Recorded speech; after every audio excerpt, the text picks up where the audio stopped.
Hello and welcome. You're tuned to the League Up, your weekly thoroughbred preview podcast, and it's Easter. And we've got a couple of big meetings domestically.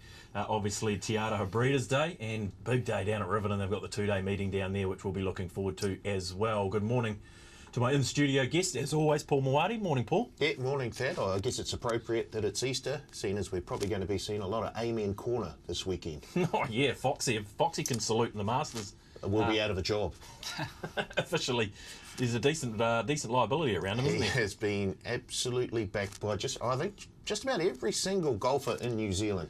What's He's his 151 at the moment to win the Masters. Yeah, I see he was fourth in the par 4 contest overnight, so that's a good omen for him. He didn't win it, at least. No, but he was in good touch, yeah. So, and we know he can bomb it.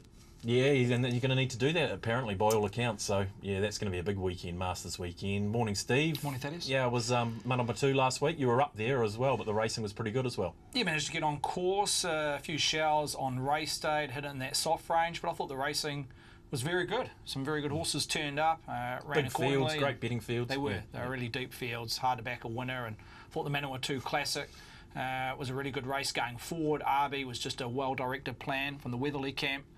They missed the Derby. The horse just didn't come up in time for the 2-4 event. So they just played the patient game, backed them off, won a maiden race 3 starts ago over the mile. They went to the Levin Classic, and it would have been very tempting to try and really target that race as a winning probability, but they didn't change his plan in terms of a race pattern. They dropped him out the back. Regardless of race tempo, they thought, okay, let's just hit the line strongly over 1600, knowing that it's all guns blazing come the next start over 2,000 metres in the Manawatu Classic, and they got the job done. He looks a real progressive stayer.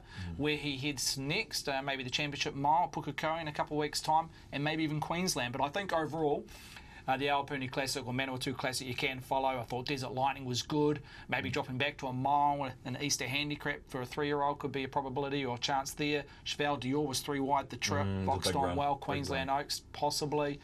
And even the likes of Lording and Jafira, if Jafira can strike a wet track in the next few weeks over 2,000 plus, not without a show. And just I want to touch on Brando, a special mention winning the Aupuni Gold Cup. Look, one horse I marked as a 1,1400 metre horse, possibly 16 in the right grade and the right race shape, but look, he's proven me wrong, and I'm happy to admit it here.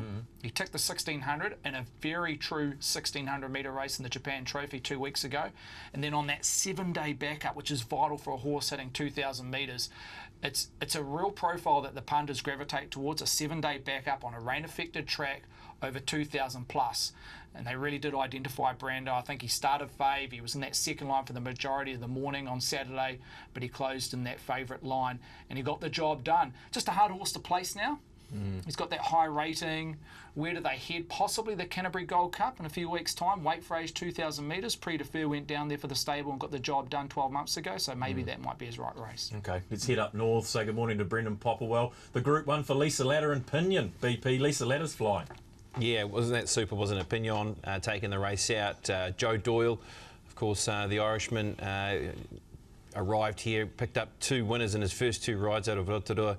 Was brought out here especially for our sort of Christmas and summer racing, and gets a Group 1 in the Size Produce Stakes. And by all reports, it sounds like Joe might be coming back here to try and set himself up for next season as well. So he's ready to hit the ground running from the 1st of August. Yep, we've covered it all off their team now, and I think there are some horses out of that Manawatu Classic that we can follow towards races like the Championship Stakes that we have on Easter Handicap Day, and then moving on from there to see where they do head towards possibly a tilt at either Derbies and Oaks for those horses out of that race, just like we saw with Pinarello, of course, taking that sort of step towards those races from last season. So, yeah, I think there's still a bit to take on here for the 3-year-olds out of those races here, and then before heading off across the Tasman for some bigger spoils. Yeah, 100%. Did you manage to catch the Warriors game last week, BP? I did, yes. Look, it was an interesting situation for me watching that Warriors game. I was at a wedding on Sunday, and after about, 12 minutes, I'm just getting all these texts, the Warriors, 20-0, you know, and I sort of was just watching Tribe and keeping updated, and I was like, oh, you're kidding me. And so I was sort of keeping touch with the score till about half-time.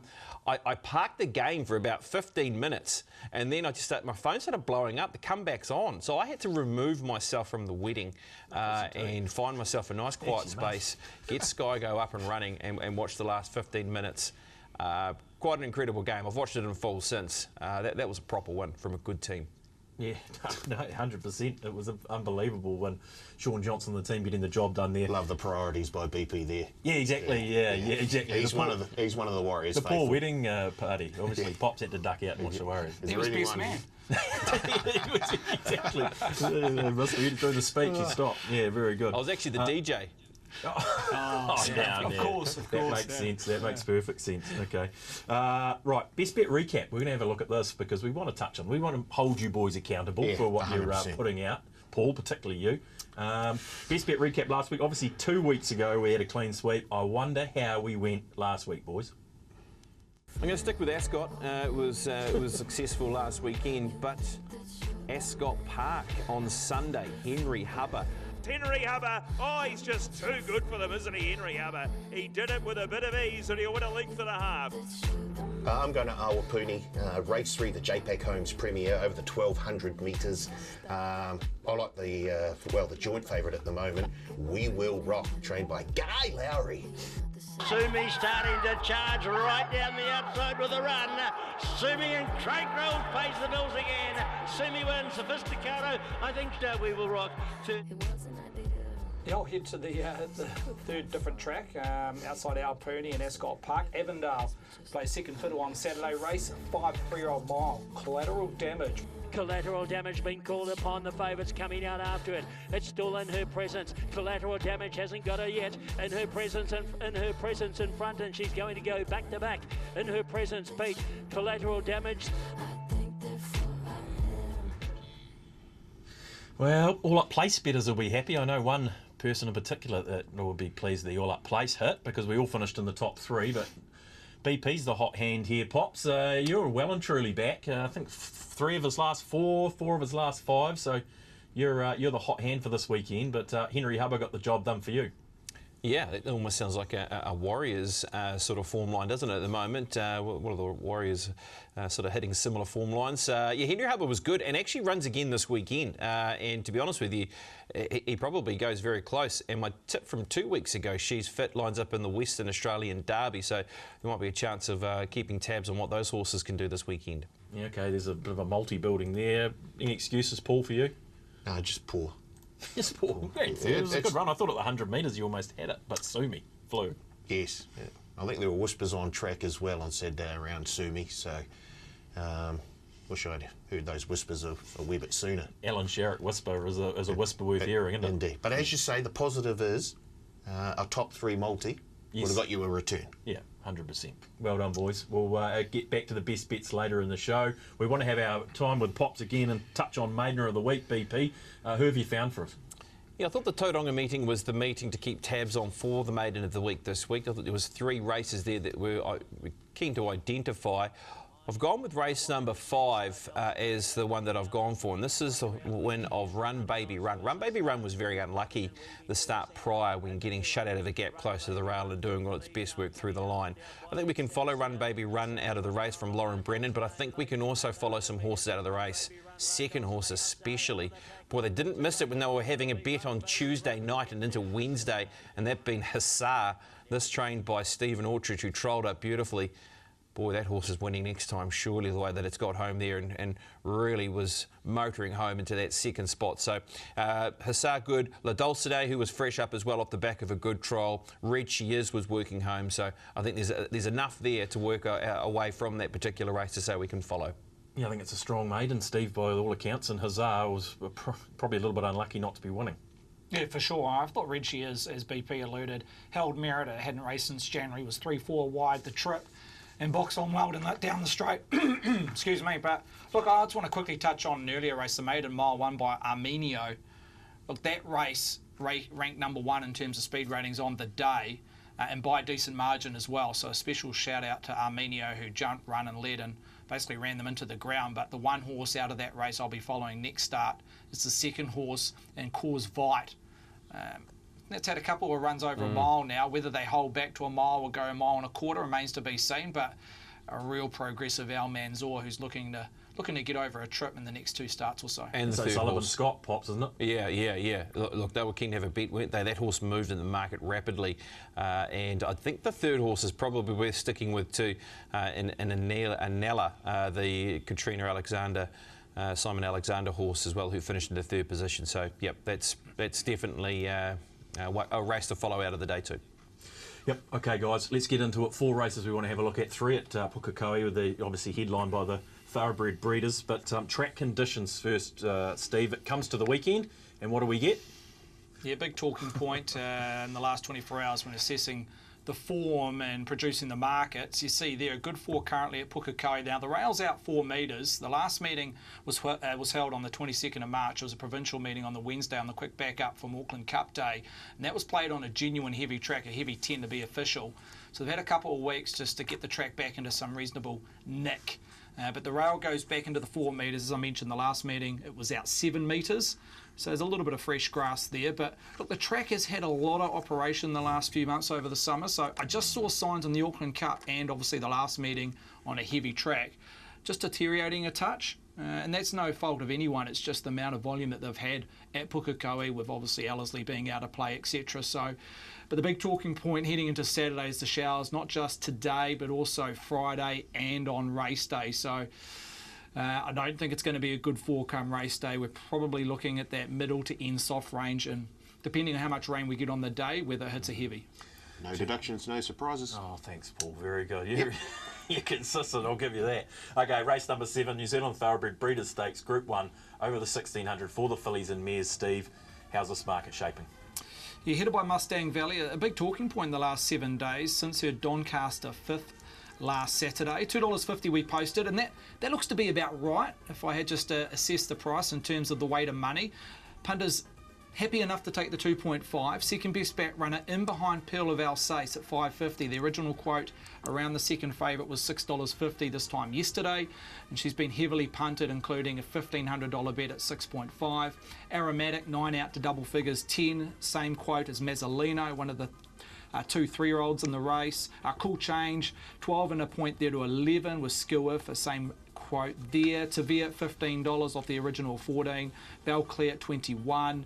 Oscillata 31 to 21. That might have something to do with the track conditions later in the weekend. La Sabalier best of the rest at 26 with Dragon Queen. So overall summary: Pearl of Alsace best back runner, but Mustang Valley punters prepared and happy enough at this stage to take the 2.5.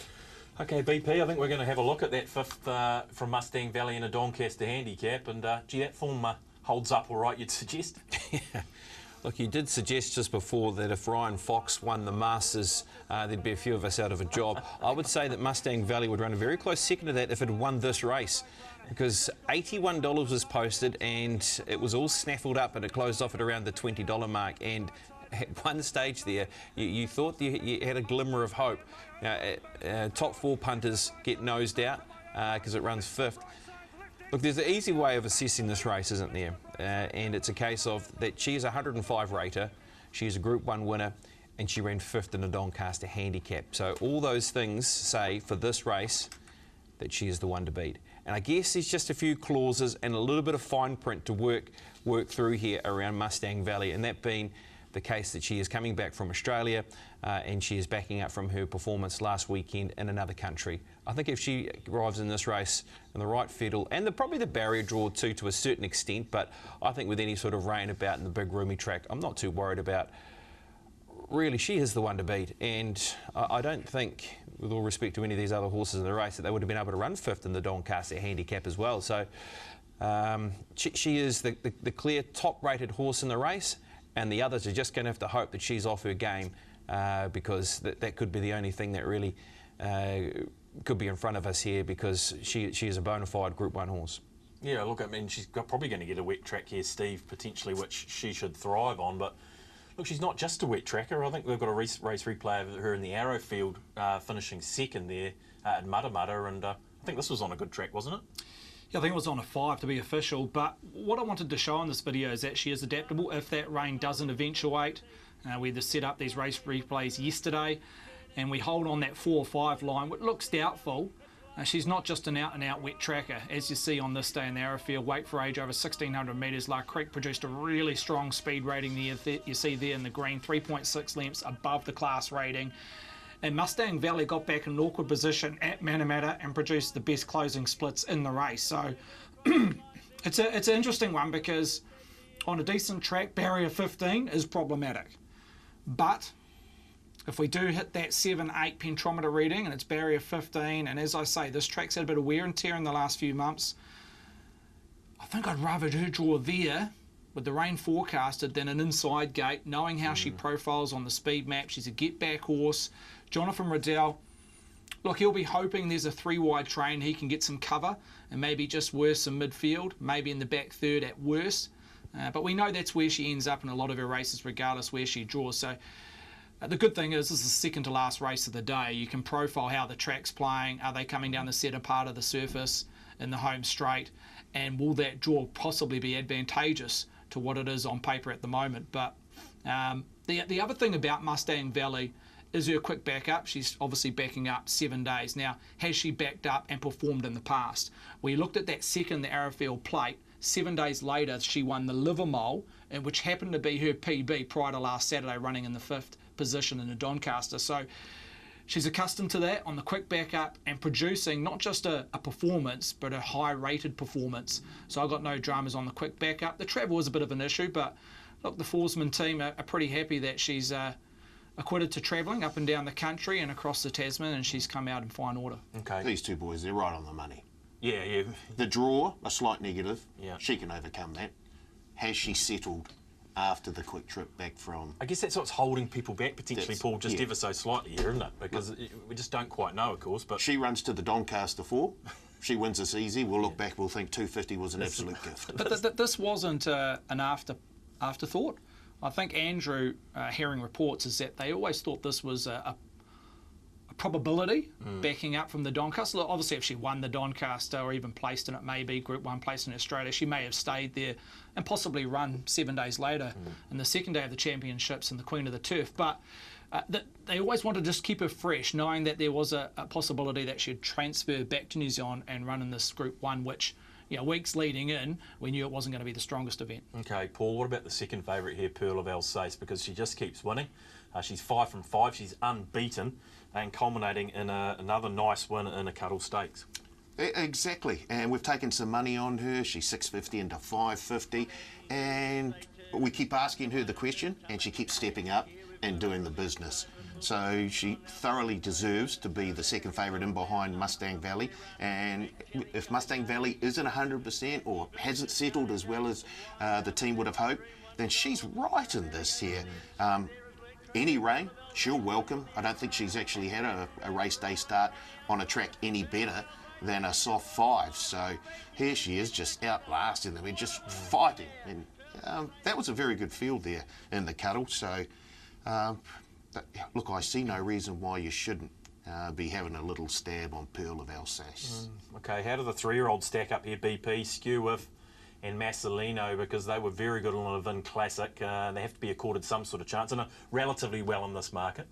Yeah, I think Mazzolino, any sort of rainabout's going to help this horse's chances, and a good barrier draw too really brings the horse right into contention. This is when both Skewif and Mazzolino ran 2nd and 4th respectively in the Levin Classic, a race that was won by Romancing the Moon. So Skewif goes up alongside Romancing the Moon here, has a dead set good look at the Romancing the Moon, gets the bib in front, and then Romancing the Moon comes back. I thought Mazzolino was very good when coming away from speed, but as I said, with her, with a good barrier draw, I'd imagine she sits very forward and running in this race anyway, and that's going to give her an opportunity of seeing out a good strong 1,600 metres and that chance of a bit of rain about. So I think the fillies do need respect in the race, both the ownership mates of Mazzolino and Skewif.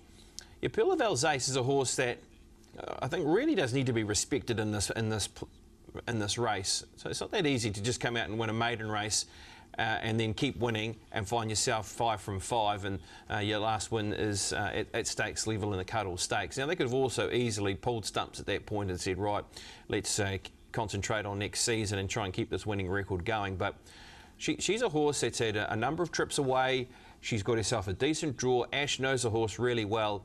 And if there is just any chinks in the armour of Mustang Valley, well, you know, I think she is the horse that can uncover them with Pearl of Alsace. So it's funny, isn't it? A horse who's won 5 from 5 to still think she's slightly underrated. I think everybody now stands up and knows how good she is and potentially could be in Pearl of Alsace. I think that race we showed you in the Cuddle too is a good one too, isn't it? Because you've got horses like Bad and Bouge. Aromatic won't mind a little bit of wet ground about. I think away from Mustang Valley, there really is a lot of horses here that can fill 2nd, 3rd and 4th, and you can make a case for about 10 horses that can fit into that bracket of running in that position. So there's a lot of valuable black type, Group 1 black type available here. So if it is Mustang Valley's race, there's a good charge for those horses coming in behind to fill the trifectas in first 4 spot. 100%. Well, in that Pearl of Alsace, BP, you know, maybe it's underrated because she just keeps sort of doing enough, doesn't she? So she's not putting big margins on them, but she's a fighter. Correct, yeah, she gets there by small margins, but she knows where the winning post is, and that really was a good win coming between horses in the Cuddle Stakes when she was last presented to the races. Bad and Bouge is a horse I'd be a little bit worried about if it got to a heavy bracket. I'm not saying it's going to, but if it was to say really pelt down with rain over the next couple of days, she would be a question mark. But she's a horse who's in a good space. I do like the fact that she could be a roughie for the top 4 market. Carmen Line's another horse that falls into that bracket of being a chance in the top 4. And then you look at horses that have been able to perform this season at a good level. Le Sablier, for instance, a horse who ran 2nd in the Calais Zuzu Stakes behind Cinerama, ran 5th in Isabel Classic. That's good, genuine form for a race like this also from her, and she's going to be presented at that $20 price. So, yeah, away from the 105 rated Mustang Valley, this is a very even race. Yeah, well, absolutely. And the other race we want to have a look at, Steve, is that Royal Descent Stakes, because there's a number of runners that come out of that. And Cool Change, who was well backed on the day, was quite dominant on the line. And Carmen Line, oh, what are we going to get tomorrow with Carmen Line? There's only one horse that can possibly be in the top 2 or 3 on my assessment on Saturday, and that's the winner, Cool Change. Look at her sectional between the 4 and 2. It was electric, 11 flat, and that was the winning of the race. You see there between the 4 and the 2, she picked them up and put them away and put a decent margin on. Saying that, she does need to improve a couple of lengths on the top 2 or 3 in the market. So outside her, I just can't have, obviously, Lana Cord disappointed last Saturday, which is a concern on the overall form. A horse like Dragon Queen, who placed in this race last year, even though it was run at Te Rapa and was beaten a decent margin, I've got a big query over getting a strong 1,600 metres. She had the trail on that day in the Royal Descent. She peeled out with Opie on her back. She looked the winner at roughly around the 300 metre mark and just didn't run home that concluding stages of the mile. So I've got a big query about her, and she's probably no value at $21. So look, overall summary in the Royal Descent, the winner, that's the only horse I can see being in the mix. Outside that, yeah, maybe a midfield at best. The Carmen Line's been disappointing this preparation. I've got no trust in her. Look, she has ability, we know that, but her previous form's just suggesting she's 4 or 5 lengths off the best and what is required to be winning. Okay, who else do we need to touch on here, Paul, before we move on? I do like the 2 fillies. Yep. I do like, and in particular, Skew Whiff. We saw her loom up in the Levin Classic up against Romancing the Moon, and I thought she was going to go on with it. She, I don't know, just hit a wee bit of a flat spot there, but I'm willing to give her another chance here, and we're getting a wee bit of a price because we've got the likes of Mustang Valley at the top of the market. So from the draw, I think McNabb will be able to have her placed fairly handily. And I expected to sort of go on with it this time. I thought that winning at Matamata over 1,200 metres was a couple of starts back. I thought that was very, very good. And she's got form in behind Legato as well. So, look, I'm going to give Skew Whiff another go. I do like the price, so even if it's a top 3, currently $3.50. And we haven't touched on Aromatic, Paul. I mean, if you like Pearl of Alsace, you probably like Aromatic. Yeah, only just went down in the Cuddle to Pearl of Alsace. Ran 2nd to Mustang Valley in the metric mile at Awapuni. Currently drifting slightly. Yeah, $10. Now at to $10, but certainly a chance, yes. Okay, Pops, surmise the race. How are we going to attack it from it? It's just tricky with Mustang Valley. It's just hard to sort of fully unload, but when you think about it on paper, it's like the obvious, isn't it? Yeah, I think we've got to stick with what we know and what we see, and that is Mustang Valley is the bona fide Group 1 performer in the race on both sides of the Tasman. So I'm with her, and I think if we start seeing a little bit of confidence in the marketplace, $2.50 won't last either. So I think she is the one that we can get around. Pearl of I like the cuddle form. I think the cuddle form is a form that needs to be respected here, and that means the first three across the line. Pearl of Alsace, Aromatic, and the horse that's the roughest of them all out of those is Bad and Bouge. I think Bad and Bouge can run one heck of a race here. I'm going to have a little top 3, top 4 specky on that horse. Like it. Paul, what are you going to do here? How are you going to attack this one? Sometimes the answer is just staring you straight in the face, and Mustang Valley is right there. So I'm going to take a little exacta, fixed exacta, Mustang Valley on top, Pearl of Alsace for second.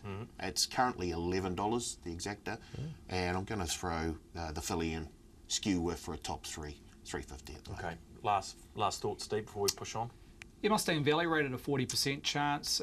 Look, she's going to be quite strong in the last 5 to 10 minutes of trading purely because she has now that Australian profile, as we touch on week in, week out. So, look, I think she probably closes closer to $2 even money than when she presents at the moment at 2.5. So there's a slight edge around her price. Okay, it's going to be a great race nonetheless. Looking forward to seeing Mustang Valley back on our shores after a great fifth from the Doncaster. Race number 4, gentlemen, is the next race we want to have a look at, Steve. The NZB Online Yearling Sales on Gavel House Plus, 1,400 metres. I'll get it out. 1,400 metres for the 3-year-olds. Nice arm wrestle here at the top of the market. The 5 and the 4, the 4 and the 5. Academy Award well played at 4.5. In front of Chichilian, 5.50 and the 4.8. So a nice strong push around the second favourite, contesting that top line. Insatiable at 5.50. Fellini, the stablemate of Insatiable, at a $7 price.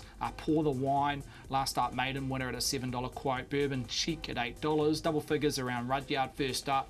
Probably wanted to see a little bit more money, suggest it's a winning chance out of the Tony Pike stable.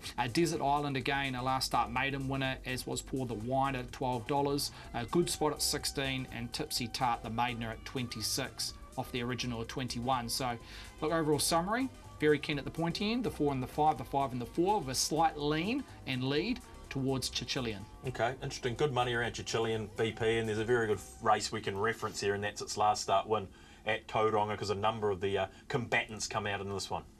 Yeah, and look, the way that this race developed too, guys, it was set up for those horses that were sitting on speed, and that being the case here with the two that we're looking at here that sit in first and second and up against the rail and outside leader Chichilian and Academy Award. So what I will say from this particular race is that maybe we can just also give a little bit of forgiveness to the two Tiako runners in Fellini and Insatiable, who finish in behind in 5th and 6th position, and you possibly on paper form and how that race was, and just purely looking at it on paper form, you'd think, only okay, but with how the race was run, it was not really set up for them to be in the race. So I think those two horses there, that Chichilian and Academy Award, who finished 1st and 3rd, were certainly gifted the race in terms of running up on speed. And Chichilian is a horse that has been able to show that in the last couple of starts. Has showed good barrier speeds, got on tempo, and she's gutsy. She really is a fighter, isn't she, with how she's been able to fight on in both of those performances. What's it, half a kilogram in favour to Academy Award off the back of that last start performance? Is that enough to say that they can be turning the table? So, yeah, look, they're pretty hard to split, but I think the two Tiako horses out of that race shouldn't be dropped. Yeah, fair call, and look, both equally well backed, particularly Fellini. What do you make of Chichilian, Steve, in that win? Was a tough effort? Yeah, well, he's a horse that just puts himself in the race. So he takes that low percentage out of play, as we saw in that graphic. It really did set up for the horses on speed, and who's to say we might get a similar race profile, race shape on Saturday. I see possibly Pour the Wine igniting a bit of speed from a wide gate, but outside that, it looks a similar speed map and profile to the previous 3-odd race. So who starts fave? Look, Academy Award probably has more data on a genuine wet track than Chichilian, but again, we're just guessing in terms of what the track's going to be early in early in the day in race 4. But look, Chichilian Academy Award, they'll be thereabouts on the map. Whether they sit 1 and 2 as they did in the previous start remains to be seen. But Pour the Wine might just have something to say about that. On Pour the Wine and also Desert Island, 2 horses that are maiden performers or maiden winners in their last start. Normally I'd be a little bit against them because they didn't really produce a high speed rating, coming up against genuine 3-year-old horses that are won and contested black type events. So look, you're seeing Pour the Wine here, nothing fancy on the clock, but it was at Pukekohe. Steps up to the 7 furlongs. This was over 1,200 metres. Early in its career, it was a horse that sat on speed, but they've just this time ridden a little bit colder in that neutral position. It came off heels here and got the job done. It probably still needs to, if you're looking at the summary in terms of what it needs to produce to off its class rating, up against Chichilian and Academy Award and their likes, it probably needs to improve a couple of lengths. But I'm not knocking on that on a horse that's just won a maiden race with a little bit of upside. So, and Desert Island, obviously, that form has been frank. The second horse you see here at Taupo finishing in behind Desert Island has been a sub-winner on Wednesday. Well, here comes Desert Island winning here at Taupo, Paul. But Pour the Wine, Warren Kennedy, Jordan and Peter Williams. It's a dangerous combo. Have you got Pour the Wine in your combination somewhere? Oh, yeah, I certainly do. Nothing against Desert Island here, and look, finished off very, very nicely. But I just love the way that Pour the Wine sort of had to pull out halfway down the straight, had to wait for a little bit of racing room, and then once she found it, really let down very, very nicely, I thought. So on the back of that, I've got her in the mix big time. Yeah, 100%. Yeah, I think she's a huge chance at the price. Yeah, absolutely. Wearing the Narclay colours there, obviously, as well. Who else you got on your dance card there, Paul?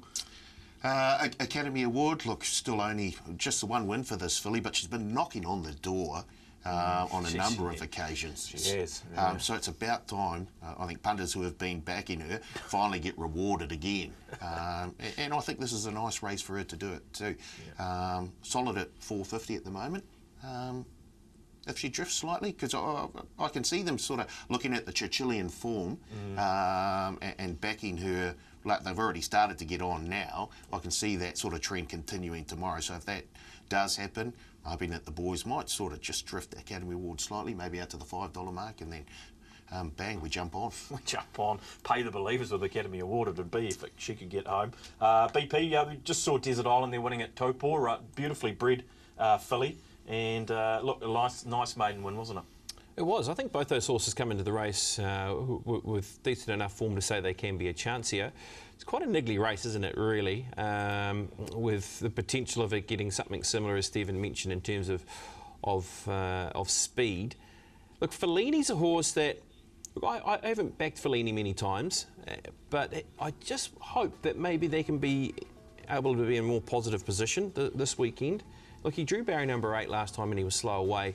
Jordan barrier number 2, if he's got a chance of possying up, it's $7 with how he did run, and he did run the right sectionals in that race, I thought, last time, with how it did pan out up front.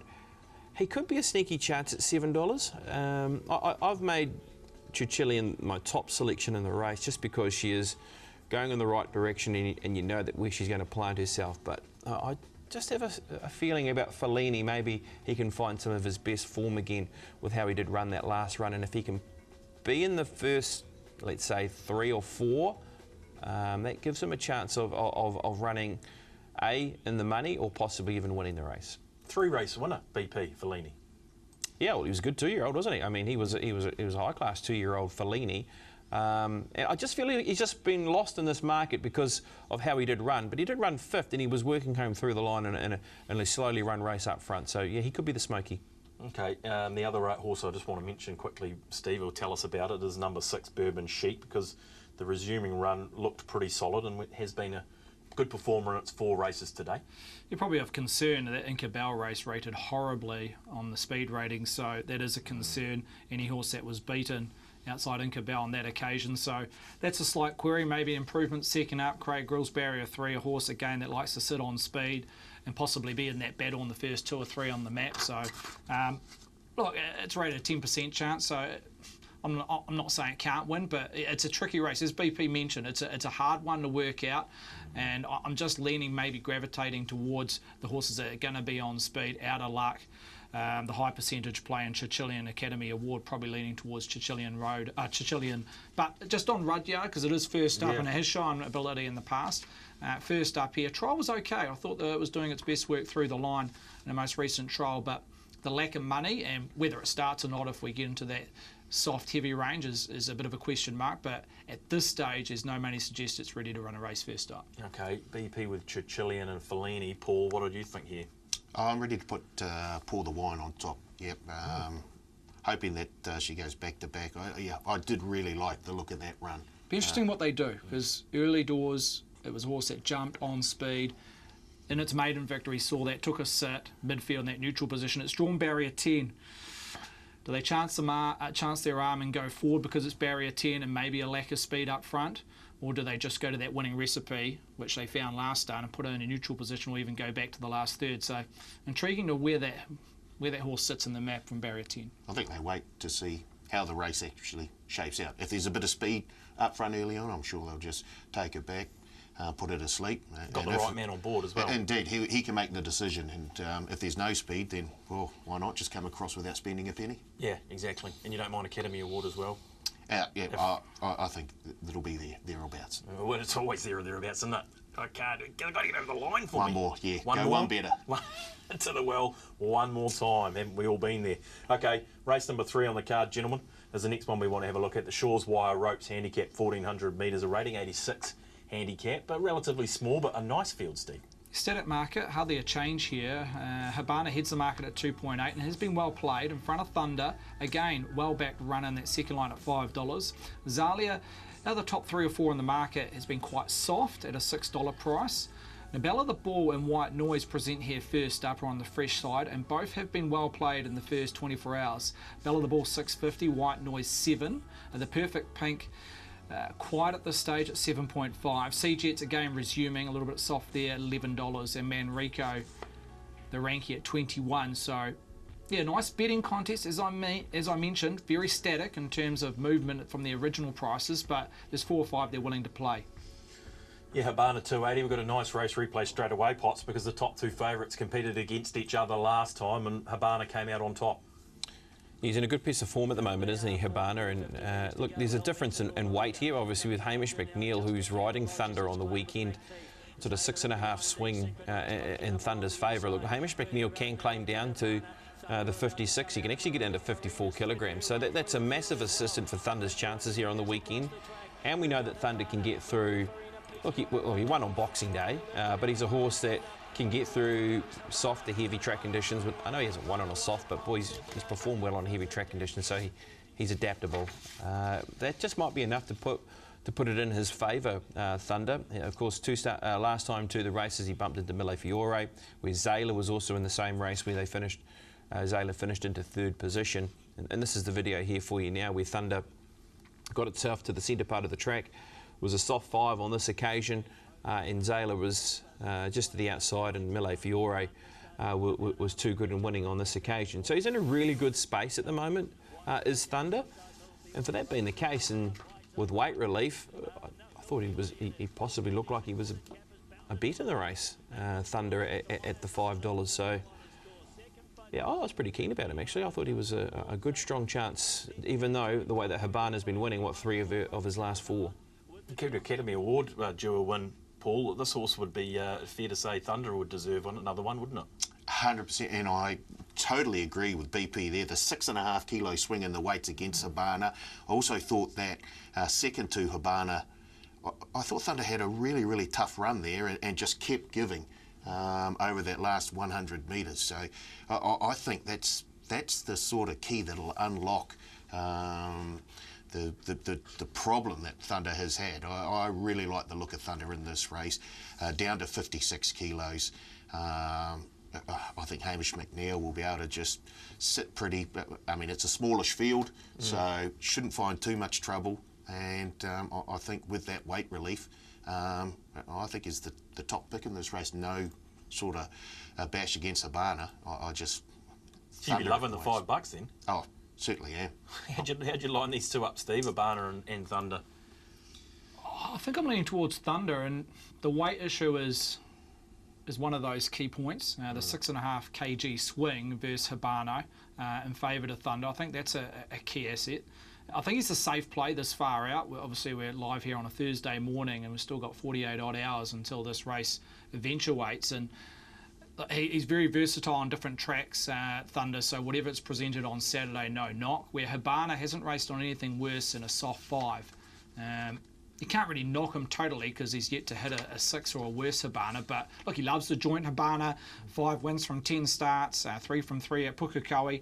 I just feel they're just holding maybe something slightly back on Habana because 2 weeks from here we've got the Easter handicap and he would position beautifully down in the weights Habana. So I just feel this is almost a semi-final to the grand final in 2 weeks around Habana. And a few of these horses will be looking towards the Easter. They'll have one eye possibly on, or maybe even 2 eyes on the Easter in a couple of weeks. So and also the map, it doesn't look to be a huge amount of speed, and Thunder's obviously going to be in that first 2 and running, maybe second outer. You've got Manrico, who I just can't map these days. One day they'll go out 3-4 lengths in the lead and the next time they'll drop him back. So he's a very hard horse to map, Manrico, but on his day in a race that lacks tempo, they may go forward. And the only other horse that might show a little bit of toe is White Noise, even though it's over a distance short of his best. So BP, where do you sit on White Noise? Here's his trial. I thought it was quite eye-catching through the line. Aotea Lad has been a sub-winner post his trial on race day, and he has won first up as recent as last campaign. Look, he has. To be honest with you, Stephen, I've probably been on this horse all campaign, White Noise, and the horse was so good. What was it, Foxbridge Plate Day when winning, and then of course was placed again following that. Had a good stint through Australia, and yeah, look, I really was expecting big things of White Noise following that through the summer period. So just a good freshen up and a good break. I think he's a horse who can land in that forward position. Just going off with how they rode the horse. Now, he had a claim that day, didn't he? Was Kelsey Hannon aboard? She was over 1,400 metres. But a horse who was able to overcome a wide draw by just punching up and going forward. So, look, maybe they will look towards that type of riding position from him with a good draw. Rain will be no issue. He becomes a smoky in the race, White Noise. But I think you're right there, Stephen, about the Easter. There's a few horses here that will be looking towards that race. Of course, we've got a Group 1 winner in the event too, in the Perfect Pink, 2021 1,000 guineas winner. Belle of the Ball is a horse that we know we've seen tested up to the 2,000 metres. So, look, it's a tidy wee race, but yeah, it could be controlled with those that go forward. And I think Thunder and White Noise possibly sit in the right position with how this race might map out. Okay, Te Akau, I do have 2 in the race pool, Belle of the Ball and the Perfect Pink. Any time for either of those? Yeah, the interesting runner, I think, is the Perfect Pink. Yeah. As BP mentioned, Group 1 winner, but hasn't really shown that sort of form since she got galloped on in the, I think it was the Oaks. So, look, she's had a couple of trials to prepare for this, and the most recent of which I think showed quite a bit of promise. So it'll just be a matter of just, I guess, how forward she is, where she goes. I think the one at odds at the moment is White Noise. Obviously, Andrew Forsman and the team have quite a high opinion of this son of El Rocker.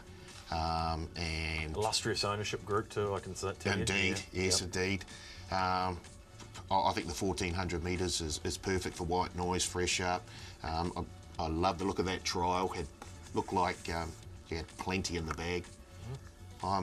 Yeah, and has won fresh up before. Yeah, it has. No, it certainly has. Won a fresh once from 2 attempts. What about the Te Akau pair, Steve? What were the trials like of the Perfect Pink? And Belle of the Ball, has she got her eyes on the Easter? Maybe not, because I can see there's a fair bit of money for Belle of the Ball. Well, she hasn't raced since February, where you got the Perfect Pink, hasn't raced for a decent margin, so maybe just that residual fitness around Belle of the Ball, that's where the market or the punters are gravitating towards if you wanted a lead out of the 2 Te Akau mares. Yeah, I just want to see the Perfect Pink before I'd invest on her, and maybe back-to-back performances to get some confidence levels around her, but no doubt she's got the ability. Just hope that she comes back to that 3-year-old form line. Look, Belle of the Ball being a tactical race will possibly play against her, but it's that switcheroo where at least she's not going to be 7-8 lengths off them. It's a small field, so at best round the turn she may be 3.5 lengths off the leaders and bring her into the race on that equation. But I think with Habana, his price $2.80, I think it's going to hold up purely because of the unknown of track conditions. And as I mentioned, I just feel there's a turn or two to come from that horse in 2 weeks' time. So I think if you want to punt the favourite, play the patient game, see how the track presents, because they may have to run him regardless, knowing that he needs a run between now and Easter to get him ready for a mile. So if it does come a genuine soft and heading towards a heavy track, that 280 will definitely hold up, because a few horses around him in the market we know can handle that surface. So Thunder might just come a little bit closer to him come race start at a $5 price for either 280. But yeah, the intriguing horse is White Noise. Just follow the market in the last 5 to 10 minutes. Okay, it sounds like we should be having a bet here pretty sharpishly, Paul. I have. Already? I've got Thunder on top. I Yep. do. Oh, yeah. Yep. Yep. Happy to take the $5. You better take it. Better take it shortly. Indeed. Well, you better, yeah. No, and White Noise in there as well. Okay. Sounds like you might be somewhere similar here, BP. Yeah, ditto. Yeah, I like Thunder. I think in terms of this far out, might be the right sort of play to work out track conditions.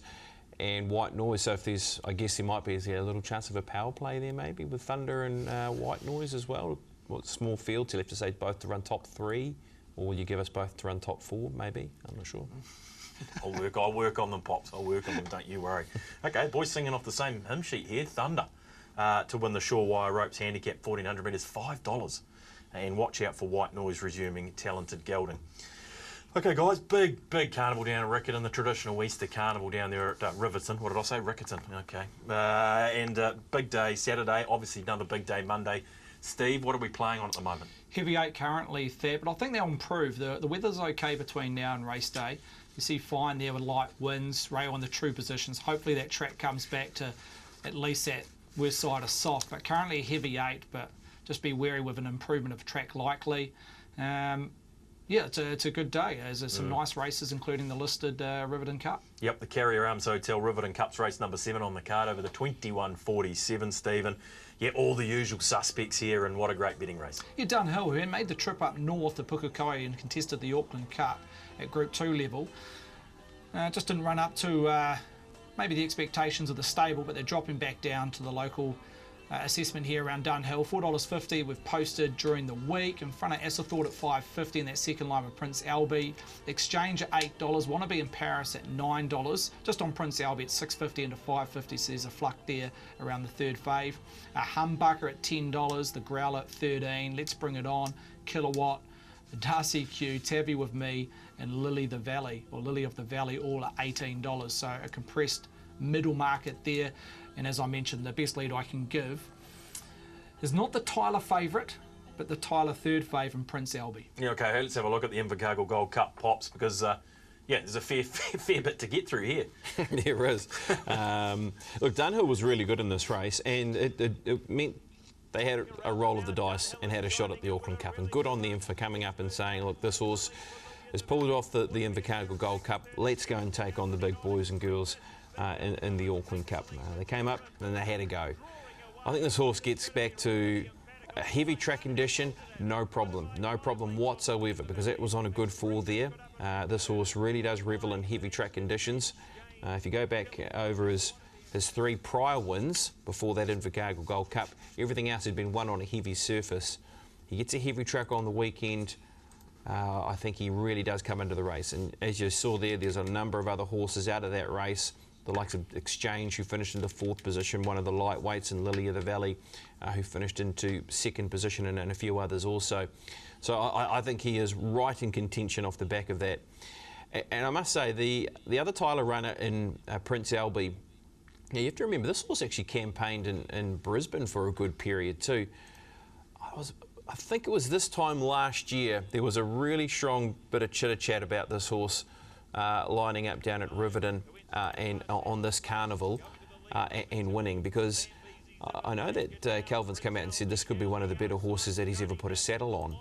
It was the chat at the time around Prince Albie, and as we saw, the horse campaigned in Queensland and had a little bit of success over there. Overall, he's won 3 from 14, and look, I think he is a really good galloper, and he proved it there with how he won out of Wingatui last time, because he just joined in on the point of the bend really, and won over the 2200 metres. I wouldn't be surprised if the Tylers can Quinella the race, to be completely honest with you. Dunhill is the horse that has, I guess, sort of been there and done that, and especially through the heavy track conditions, but Prince Albie might be that horse on the up at the same time. Yeah, 100%. I think when I think of Riverton Cups and betting races like this, the wide open, I think of you, Paul, your sort of race, I'm thinking. Yeah, it's wide open, isn't it? Let's not forget Lisa Vaughan. She's got the second favourite here, and As a Thought with Corey Campbell on board. Look, here's another one who's dropping back from 2 miles, not the Auckland Cup, the Wellington Cup this time. As you say, they had a go, but this time last year, she wasn't that far away from Prix de Feu in the Canterbury Gold Cup. So if she can find that sort of form again, she's right in it. That the start before the Wellington Cup, where she finished third, I thought just couldn't find racing room at the right time, and was certainly beaten, I thought. Got the one draw. Corey can decide what he wants to do. I really like the look of As a Thought. Yeah, okay, 5.5 around As a Thought. It's one of those races, Steve. Interesting to see that money for Prince Albie, though. Yeah, I think, look, the win was better than maybe what it looked, and I know it looked pretty good on footage because the margin was decent. The official margin was 1.5 lengths with Prince Albie v the rest, but the race shape was totally against Prince Albie that day. I think to the 600 was roughly 20 lengths below class or below par, so they've crawled, and he's had to get back and run home the fastest 8.642 in the race, which he's done by a decent margin. So I think he's got those horses covered to what he came up against last start and put that field away. So no real surprise the early money's come from. Want to be in Paris always intrigues me because you know what you're going to get with him. He jumps, he runs. I know. Yeah. He's got 54 on his back. I don't think there's a huge amount of speed in this race. I've seen a couple of the high graded staying races down south run at a very much a crawl and sprint home, and I could see a similar profile here. Shoe in from barrier 2 may go forward, but outside that I think Want to Be in Paris can really control the race up front. Look, he doesn't have to make it a crawl and sprint home. He can run just below even tempo and still kick on the turn in the last 600, and he's got an impeccable record on this course, I think 3 from 3, so he may be one horse that just represents a little bit of value. Okay, Want to Be in Paris. As you say, we certainly know what we're going to be getting with him. One race replay we want to have a look at, BP, before we wind things up is that Wyndham Cup. We've got Humbucker and Kilowatt finishing in the placings. Yeah, it was in behind Sutherland on this occasion out of Gore in the Wyndham Cup, as you said. And look, Humbucker's been one of those horses that, look, I know that they were, they had some lofty goals for this horse. A runner that was good enough, through the summer period to win the Timaru Cup did Humbucker over, 1,600 metres. And after that performance, they were possibly looking at races like the Thorndon Mile for Humbucker. So he's going to have to carry the 60 kilograms over the 2,147 metres. But look, he's an honest horse, and he deserves probably the weight that he does get in the race of 60 kilograms. Heavy track condition shouldn't be an issue. Like, he's been placed 3 times on a heavy surface, and he gets through soft ground also. So look, you'll get a sight from Humbucker. There's no doubting that, around that $8 or $9 quote. I just keep coming back to the Tyler horses in the end. I think Dunhill and both Prince Albie, for mine, look to be the horses to beat. Want to Be in Paris will be the one that will be out in front and probably adding the needed injection into the race.